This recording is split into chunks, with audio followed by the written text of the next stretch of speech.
Hey there YouTube, it's Turkey Fleece here again, and this time I actually got a new phone, which is nice. I actually have a smartphone now.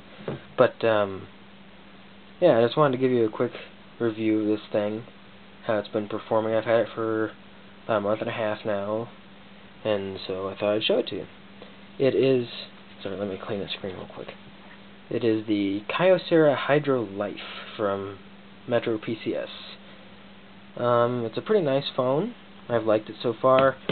I got it at Best Buy on sale for $50 instead of the normal $150 price. It came in this box, this packaging. It's kind of cheap plastic packaging, but I don't really care about that. And I've also got a 32 gig Lexar micro SD card in there. So yeah, about that. I've got a list of the specs here because I can't remember them all. Let's see, it weighs 4.8 ounces or 136 grams for those on the metric system. It's got a 2000 milliamp hour battery, which is lithium ion and removable, and it's rated for 13.5 hours of talk time and 480 hours of standby. The display is an IPS LCD 4.5-inch screen with a resolution of 540 by 960, which equates to a 245 pixels per inch ratio. It is running Android 4.3, which is not the latest Android, but that we can live with that.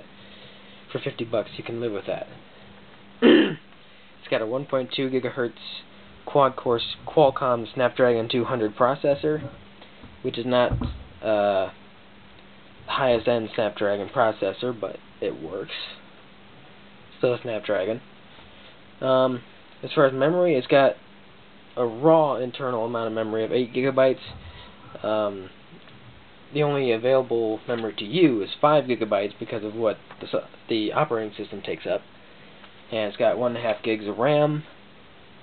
And it's got a 5 megapixel rear camera. I'm not sure about the front. I don't remember exactly. It's not huge. Let me see what the packaging says. Let me see. Yeah, 2 megapixel front-facing camera, and it's got IP57 rating, so it's got protection against dust and water immersion up to about 3 feet of water, I believe, for half an hour. And it's got the military standard 810G for shock protection. It's got mobile hotspot, Wi-Fi and Wi-Fi calling, stereo Bluetooth connectivity, 4G connectivity, and that's about it. So it's a pretty rugged phone, so it's pretty nice. Don't have to really worry about it too much. I do have a screen protector on there. I doubt you can even see it because they put it on so well. No bubbles whatsoever. So let me give you a tour around the phone. It's got your capacitive back, home, and current open apps buttons here, which nicely are not on the screen like they are on my tablet, which I don't like at all. The buttons, I mean, not the tablet. It's got Kyocera there with your front-facing camera. Crap, I'm in the picture. I don't like that. Got your power button up top with your 3.5mm headphone jack, and looks like a microphone there. Got your 5 megapixel camera with flash. And you've got your speaker. There's only one speaker on this thing, and a micro USB port on the bottom, micro USB 2. Got another microphone there. And this side doesn't have anything except Qualcomm 3G/4G imprinted on there, and the volume rocker on the left side. So that's about it as far as the physical aspects. Oh, you can take off the back. That reveals the battery, the SIM card port, and the micro SD card slot. So, and as you can see on the back, on the inside, there's a big rubber seal here, so that helps with the water protection and stuff. The speaker's sealed, so you don't really have to worry about this thing too much. It's kind of a tough phone. So let me power up the screen here. It's a really nice display, actually. It's got good colors and everything like that. And I've noticed that it's actually a really fast phone. Swipes between screens really fast, very smooth. Opens the app drawer quite nicely. You can scroll through that. And I've noticed also that games play really well on this thing, actually. It plays Real Racing 3 smoother than my tablet, which has a 12-core graphics processor. It's got the NVIDIA Tegra 3, my tablet does. And this thing plays it much better.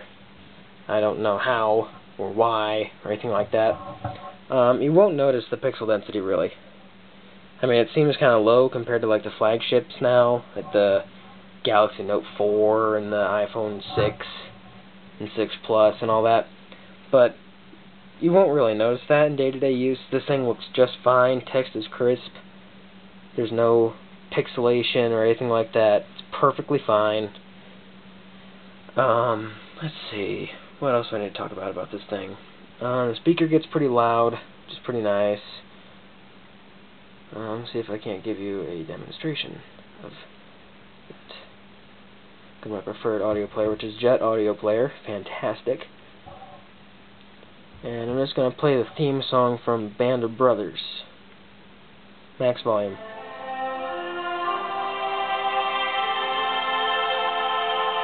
I don't know if you can really get a grasp of what it sounds like on the camera, though.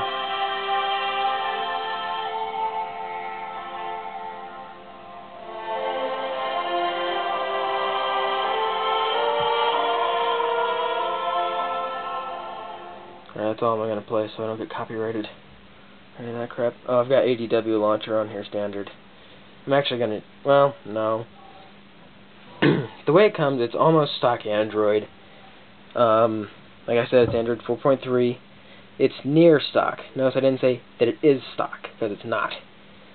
It's got Kyocera's little skin on it, like the tray there, the app drawer.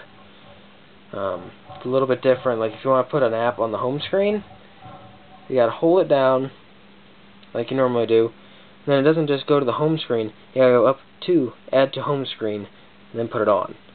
It's a little bit of a pain, but you can live with it for a $50 phone. What else? It takes very good photos, I've noticed. Get to my gallery, wherever the heck it is. There it is. Let me see. No, not that one. You can't really see how good the pictures are on this camera because the camera's kind of dumb, but this is a really good picture, actually. It's got some really good dark, some really good contrast, everything like that. They're really nice. So, yeah. That's really about all I can really say about this thing. It works really well. Metro PCS's service is great. I've almost always got full bar service where I'm at. They run on T-Mobile's network, and I'm actually on the family plan where it's $100 a month for 4 lines, unlimited talk and text and data. Although only your first gigabyte of data is 4G. The rest gets slowed down to 3G, and YouTube pretty much does not function at that point. Spotify and Pandora and stuff do, and web browsing, those are fine. But for like YouTube streaming, don't count on it. So, yeah, that's really about it. This is a really great phone, actually, especially for $50. So, you can go to the app, current open apps, and just swipe them away. No, sorry. Just swipe them away. Nope, I don't want that.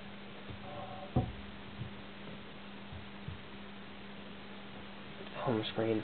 It only does that because I have ADW launcher on here, like I said before, which I can show you. It's a great launcher. You can have everything on here. You can have your widgets and all that. I've got 5 different home screens on this thing, and there's an app called 5 Wallpapers, which lets you have a different wallpaper on every screen, which is fantastic. And I can also have an infinite amount of things scrolling on the bottom screen. That's the beauty of Android, customizability. Granted, I still prefer Apple's iOS. Android is perfectly fine. It is a legitimate operating system now. So, yeah, that's about it. If you have any questions or anything like I didn't cover in the video, go ahead and ask them in the comment section. I'm more than willing to answer your questions about it. And that's really about it for this video, guys. So, thanks for watching, and don't forget to like, comment, and subscribe, and I'll see you in the next one.